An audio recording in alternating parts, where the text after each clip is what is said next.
You just mentioned borders. Yeah. So you're just pulling these right out of the Making it hat easy for here. you, huh? It's making it easy for me. Let's talk a little bit about the borders and in relation to immigration law and the relationship between states' rights and federal rights as far as the immigration law is concerned. But let's start out with the problems along the Mexican-U.S. border. Talk about what you would do with that, and then the immigration law. First and foremost, this current administration has failed the immigration policies in our country. There has been a problem with their immigration, and there's a number of problems. And instead of trying to solve the ones that there's an agreement on, they're trying to do solve an answer for all of them where there's a disagreement and nothing's getting done. And so I think they've really failed the people here in our country protecting our sovereignty, and they failed people that are coming here into our country illegally. What we need to do, and I've said this in my last election, we need to protect our borders with whatever resources are there, whichever ones are most effective, whether it's with a fence, whether it's with the new technology and the infrared stuff, whether it's in certain circumstances, if it's getting so bad that the safety of the people that are living on the border aren't being protected, we should have our National Guard and they're protecting them. They should have bullets in their guns so that they can be effective there, not just showmanship. There are some areas that are so dangerous that the people that are American citizens that live in there are fearing for their lives, and that should be protected. Okay, so again, first facet is protect our borders. Second facet is you can't reward people when they come in our country illegally. I think anybody would agree with that. If you come in our country illegally, you can't be rewarded by being provided these taxpayer benefits and so forth. But an area that nobody talks about right now, and I don't understand why it isn't much of a bigger topic, and it's really what will help solve a lot of the problems that we're facing in immigration is let's revise our immigration laws right now and allow people that want to come in the country legally and work here and be productive residents here to get a work permit or a green card. And I mean, I talked to people. I was again in Yerington just recently, and I spoke with David Perry, who owns the largest onion farm in the state and one of the largest in the country. He said he can't get people to work the farms right now. A lot of the U.S. citizens won't do it, and when they try to get legal residents, immigrants to come in here, the INS laws are it takes too long and it's too hard to get in here. Make it simpler and quicker for people to come here and work legally. And if that's the case, and the people who want to come here for the need of a job and there's a job available for them, they can do it the right way, the legal way. So I think that would solve a lot of the problems that we're facing. Okay. What about states' rights versus federal rights? Do the states, this will go back to Arizona, does Arizona have the right to implement their own law, even though it may clash with the national law? Yeah. Georgia is having a difficult problem right now with the Justice Department over their immigration law. So what is your thoughts about the states' rights versus national rights, and even a little bit broader than just immigration? Well, what you have is you have two conflicting provisions in our Constitution that deal with this. The first is the federal government has the sole prerogative over the immigration issues, and they're the ones that are supposed to come in and protect the borders and enforce those laws. What happens when that isn't being done and people in the state are dying, being robbed, whatever other crimes that are being committed? My understanding when Arizona passed that law, one of the reasons why was because of the rampant crime that was being facilitated from people who came across the border illegally. Well, the states under the 10th Amendment have the state rights to protect the health and welfare of the citizens. So they have a right to do that also. If the federal government is not, I don't think you can frame it as that the Arizona law as passing an immigration type of regulation. They're protecting the health and safety regulation. They have the right and obligation and the right in the Constitution to do that, and that's how they should be framing that law, not as an immigration law, because then you jump into the federal government's prerogative. But I think Arizona has a right to protect their citizens. Okay.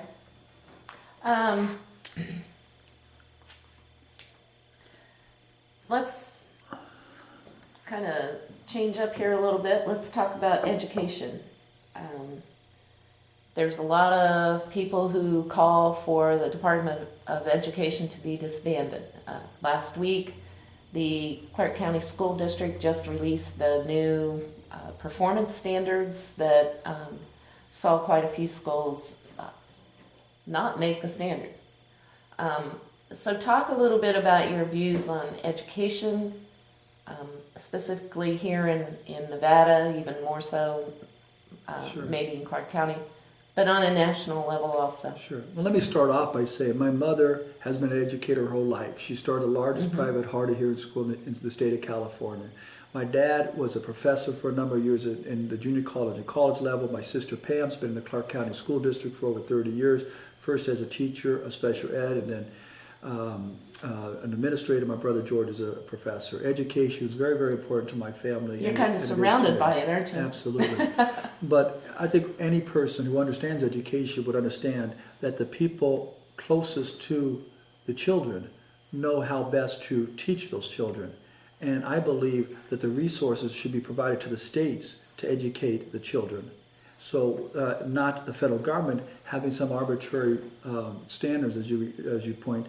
The No Child Left Behind law is the one I'm referring to. Right. That we're going to determine how well a school is doing based upon some artificial test that may or may not be fair and may or may not really rate how well a child is learning, or if the child's learning the appropriate things, not just numbers and answers, as opposed to real life things that are going to apply.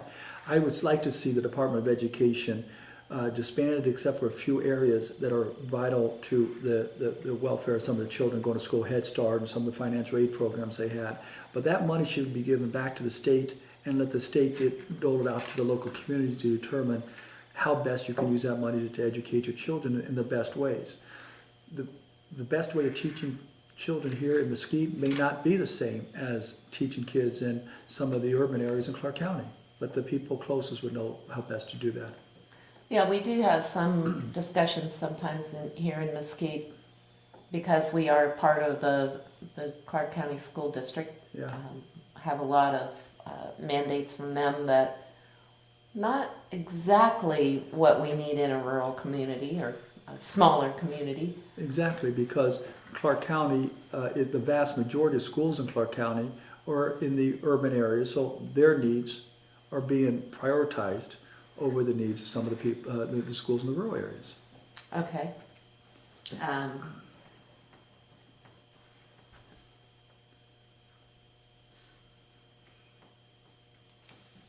We'll talk about, as while we're going into the education, or while we're in the education area, talk about your opinion of the Pell Grants, the DREAM Act, Path to Citizenship for those who pay for an American college education. Sure. Talk a little bit about those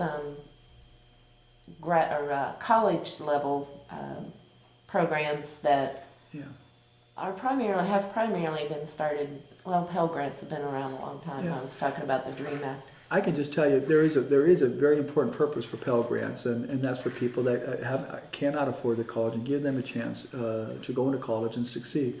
My father, as a basketball coach, many times had his players who couldn't afford to survive in college with what they were receiving, even with a scholarship check, that they needed the Pell Grant to be able to stay in college, and many of them have turned into very productive citizens in our society that may not have otherwise. So I think you need to, but there has to be a balancing act. I'm not in favor of Obama's expansion of it and providing to everybody, then laying that tax burden on the taxpayers. But I believe there is a purpose for it, and we should fund it to a degree.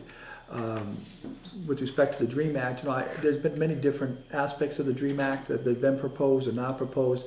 I, for one, believe if anybody is going to go into the military and fight for the freedom of our country, that I think they deserve the right to earn citizenship.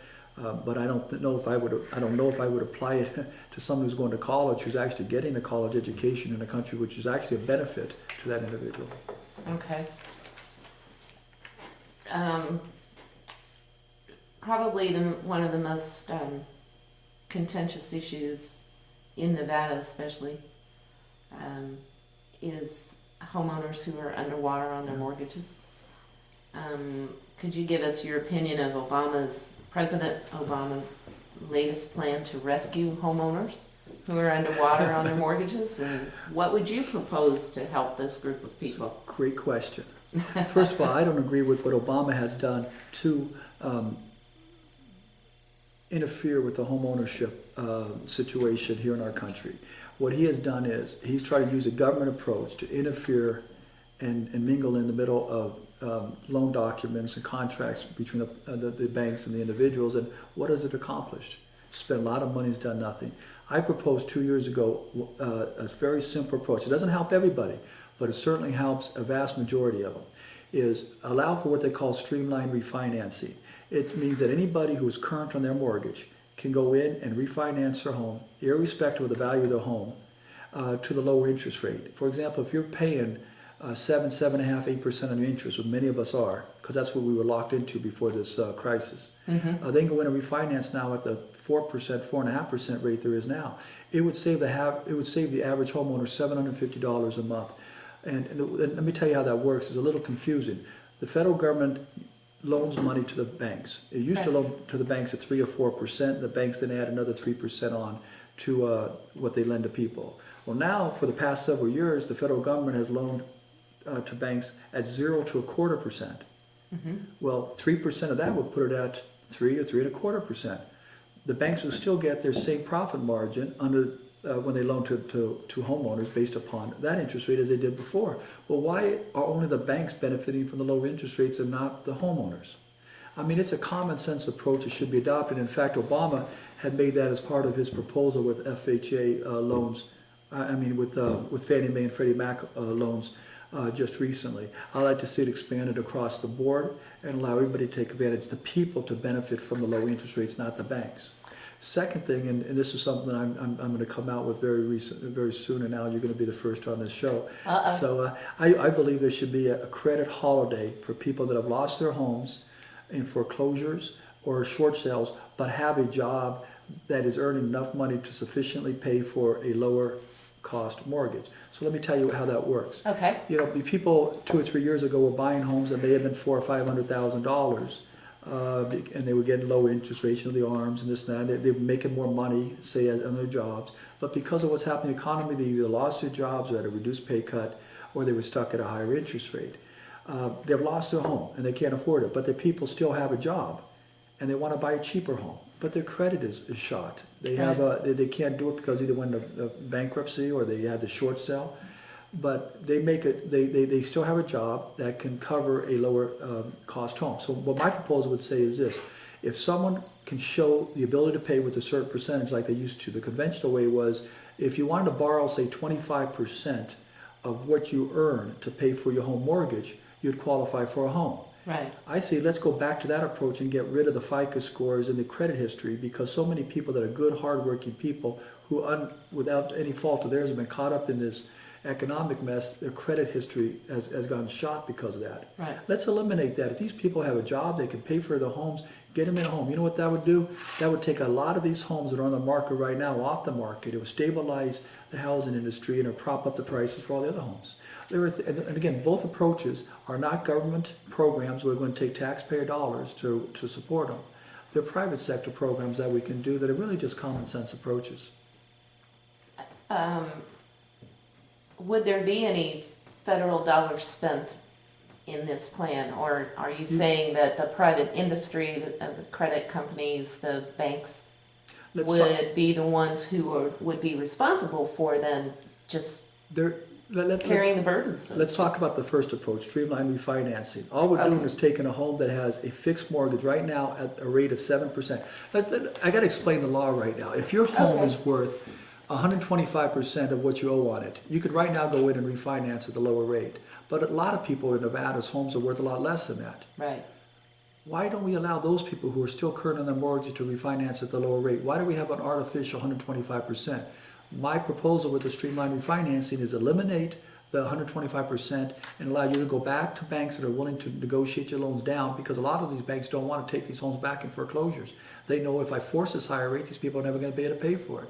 Why not we allow them to go back to the banks and refinance? There is no federal dollars being spent. There is no federal programs. In fact, you could already do it if there wasn't for that 125% artificial cap.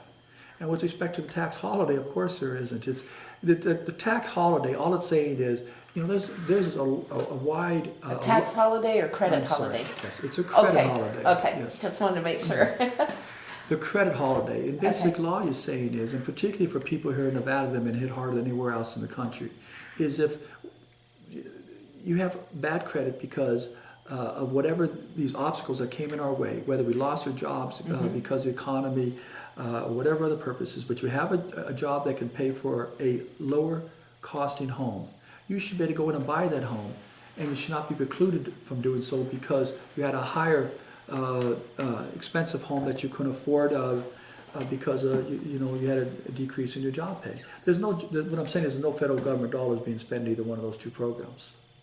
Well, it seems like a lot of the banks want to keep those interest rates artificially high, so to speak, artificially, because they're having a tough time with their income streams after all of the Frank Dodd banking laws. I think it's Frank Dodd, if I'm not mistaken. Yeah. All of the new banking laws and all of the restrictions on how they can make their money and where they can make their money, who they can make it from. On first blush, you would say the banks want to lock homeowners in there and try to squeeze out every dollar they can. But the banks are having to take back so many of these homes because people can't afford to do so. There's a flood of homes the banks are sitting on right now. I believe, and I think we ought to leave it up to the free market to let that determine. Would the banks rather refinance the homes at the lower rates, where they still get the 3% cushion from what they borrow from the federal government to what they charge, as opposed to having to take the home back and selling it on the open market at 20 cents on the dollar? Okay. So that would be one of your major platforms, I take it, when you, Streamline refinancing. if you get reelected, or get elected. Yeah, streamline refinancing I talked about 2 years ago. I adamantly believe it's the right approach. And even right now, President Obama's talking about doing a portion of it. The credit holiday is something that I'm going to advocate very strongly for. Actually, a guy named Tom Blanchard, who's running for an assembly seat in Clark County, is the one who gave me this idea. I don't want to take his idea from him without giving him credit. But what I try to do is talk to people in the housing market. He's one of them. And understand, you know, some ideas. And if I agree with it and think it would work, I try to advocate them. Okay.